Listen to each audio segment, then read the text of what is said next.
खरात प्रकरणातील ठाकरेंच्या शिवसेनेचे माजी खासदार विनायक राऊत यांनी दीपक केसरकरांवर गंभीर आरोप केलेत।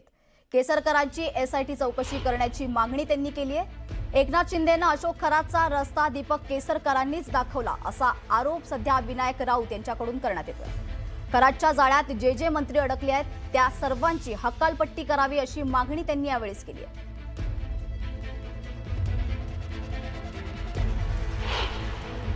या प्रकरणामध्ये एसआयटी चौकशी सुरू झाली। खरं म्हणजे दीपक केसरकर यांचीच एसआयटी चौकशी करण्याची आवश्यकता आहे असं म्हटलं जातं की एकनाथ शिंदे यांना कॅप्टन खरातांचा रस्ता दीपकभाई केसरकरने दाखवला आणि गुवाहाटीचा रस्ता सुद्धा खरातांनी ह्या सर्व मंडळींना दाखवला। त्यामुळे भ्रष्टाचारी आणि अत्यंत कलंकित असलेल्या कॅप्टन खरातांच्या जाळ्यामध्ये जे मंत्री आहेत किंवा कॅप्टन खरातांच्या सेवेमध्ये जे मंत्री मग्न झाले होते त्या सगळ्यांची मंत्रिमंडळातून हकालपट्टी होण्याची आवश्यकता आहे।